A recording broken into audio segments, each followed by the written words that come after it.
Hello guys, hello sa mga Capricorn. Today is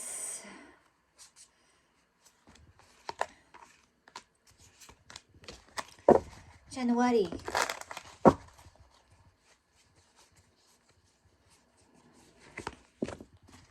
Okay, Capricorn, this is for you. January 28, 2025. Okay, sa mga Capricorn, parto sa inyo. At ang una nating message ay yes or no.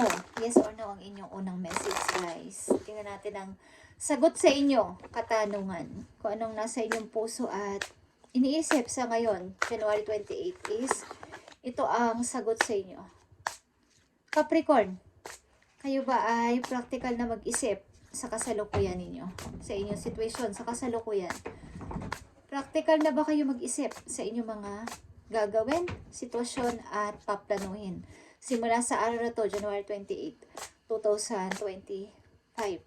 Okay, Capricorn, this is your message. Unang message is yes, okay, it's going swimmingly off the hook, in the flow.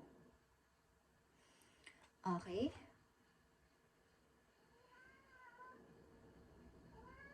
Ibig sabihin is, sumabay kayo sa agos ng sitwasyon sa inyong kasalukuyang nararanasan. Okay? In the flow. Kumbaga wag niyong kontrahin ang nangyayari sa inyo sa kasalukuyan. Ano man yan? Yan man ay good or bad na nangyayari sa inyo sa kasalukuyan is, wag niyong kukontrahin.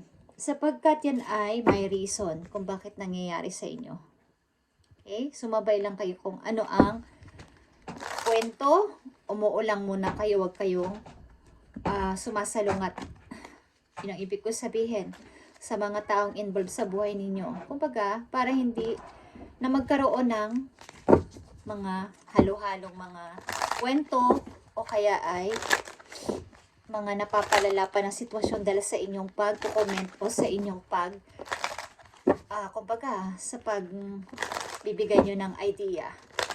Makinig lang kayo at sumabay sa sitwasyon o sa anuman ang kanilang mga pinag-uusapan or mga pinaplano.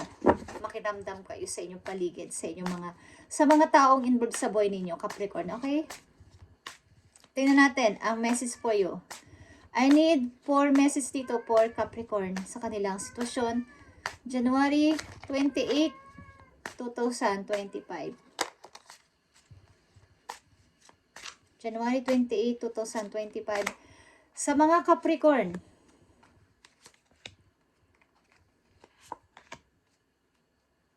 para din ito sa inyo ikakabuti kung kayo ay sasabay sa sitwasyon muna. Okay, nandito ang King of Cups is Scorpio energy. Ibig sabihin, nandito din ang image ng isda at nandito din ang image ng isda. Okay? Maaring dealing din kayo. May involved na tao sa inyo. Na energy sa inyong Pisces. Okay, Capricorn? Sagihin, panatilihin yung kalmado lang ang paligid, ang sitwasyon, ang mga usapan. Huwag muna kayong sumalungat kung ano ang sinasabi ng partner ninyo, kung ano sinasabi ng mga taong involved sa buhay ninyo. Makinig lang muna kayo. Okay? Nandito ang King of Cups. Unang message sa inyo, guys. Capricorn, kayo ay buntis. Ilan sa inyo ay may mga bagong plano ding iniisip sa kasalukuyan na maaaring pag-unlad sa inyo sarili. Ang ilan sa inyo ay maaaring magdadalang tao, guys. Okay? At Six of Cups. Pagtatagpo ng dalawang taong nagkakilala ng matagal na, dalawang taong nagsama sa isang bubong dati, at ito ay pagkikitang muli at pagre-reunion. Parang reunion, okay? Isang taong malapit sa buhay ninyo. The Chariot is here, okay? Meron din ditong paninimbang sa dalawang sitwasyon, dalawang pupuntahang lugar o dalawang pupuntahan na pipiliin na trabaho o pipiliin na place, pipiliin na tao. Okay, Capricorn? Mukhang may magre-reunion. May magre-reunion dito, guys. At the Hermit is here. Marami kayong pinag-iisipan sa kasalukuyan, guys, na papunta sa future. Meron ditong magdi-date. Dalawang taong dati nagsama sa buhay. Okay? Dalawang taong dati nagsama sa bahay. Maring may magkikita rin ditong dalawang person na nagkakilala nung kabataan nila na hindi na nagkita dahil may kanya-kanya na silang nilandas na buhay. Kumbaga, ikaw ay nag-asawa, siya din ay nag-asawa. But, this time, nagtagpo ulit kayong dalawa at para itong nagkamustahan kayo. Something, guys. I need 3 messages dito for Capricorn sa kanilang kasalukuyan at maaaring mangyari. At nagbabadya din kayo magbuntis, guys. Ang ilan sa mga Capricorn na nandito sa reading. Nagpapahiwatig na madali kayong mabuntis. Ngayong taon na to, may magbubuntis. Okay, may nagbabalak din dito at gusto ng maaaring mga bagong gawain sa buhay, bagong pagkakakitaan din. May mga gustong gawin. Capricorn, okay? At speaking of pagkakakitaan, something ng inyong pinaplano at gustong gawin na pasimulan na about sa kapirahan ay maganda ang kakalabasan. This time, kumbaga, ng mga nakaraan ninyong taon is hindi nagtagumpay, but this time, ang inyong gustong gawin na pagpasok sa isang maliit na negosyo o pagpapasimula ng isang bagay na pagkakapirahan ay bigla kayong aangat dito. Capricorn? Okay, Queen of Swords. Yeah, katulad ng sinabi ko, guys. Kayo ay nasa practical na ngayon at pagdidesisyon sa buhay. Ang mga Capricorn na nandito at marami kayong mga pinaplano at kumbaga nilalagay na rin sa notebook o kaya ay sa memo ninyo, sa inyong mga diary, ang mga bago ninyong sinusulat na gagawin sa buhay ngayong 2025. Mukhang meron kayong mga plano na bago na ikaunlad ng inyong sarili. Okay. Nagre-research din kayo kung ano mga magandang pagkakakitaan o pagmumula ng pera. I need message pa for Capricorn dito sa kanilang situation January 28, 2025.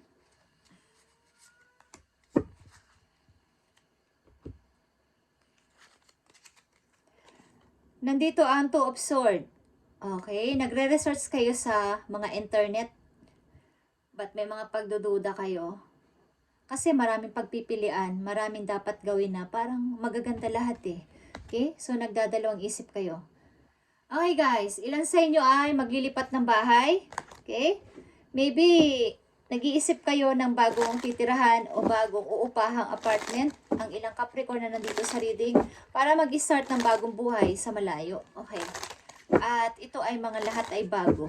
Bagamat meron kayong pagdududa sa inyong gagawin, this time, ngayon 2025, maaaring kayo ay nakahanda ng gawin ito para sa inyong pagunlad sa sarili.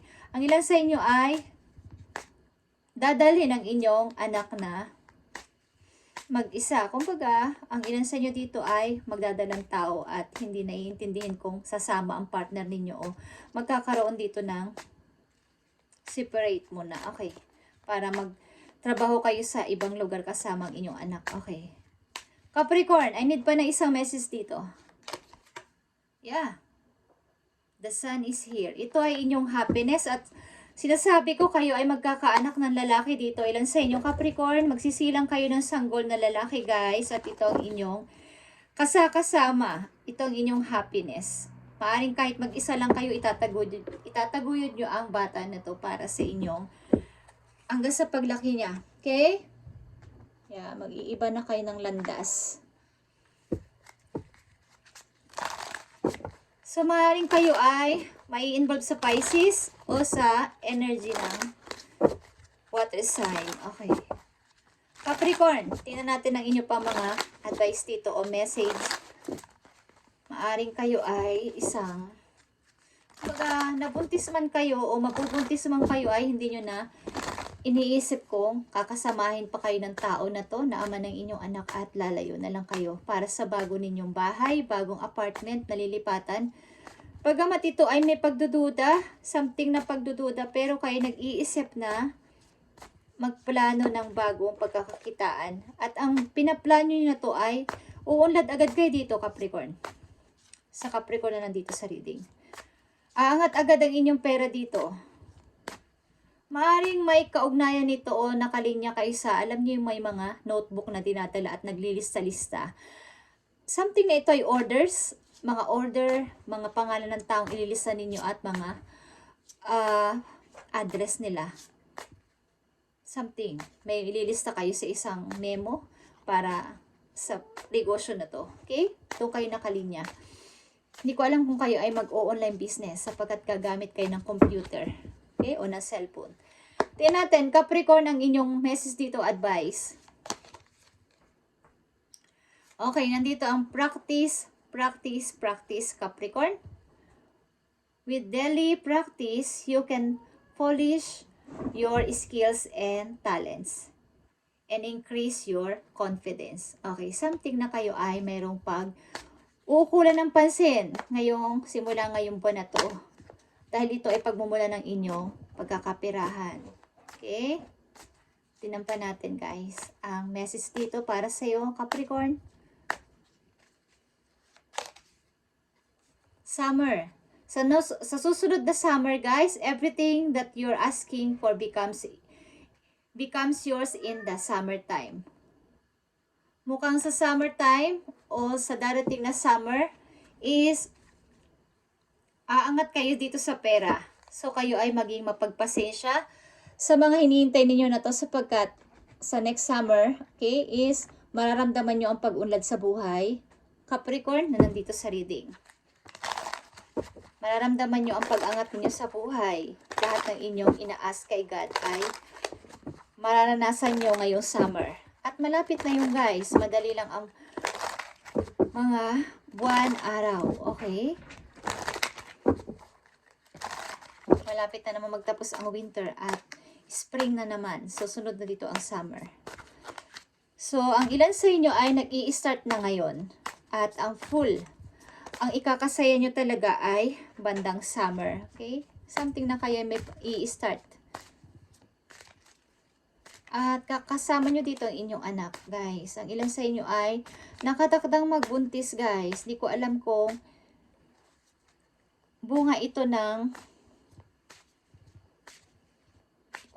kung nararamdaman ko dito ay hindi nyo asawa ang tao na to. Okay? Magbubunga ang inyong pagmamahalan.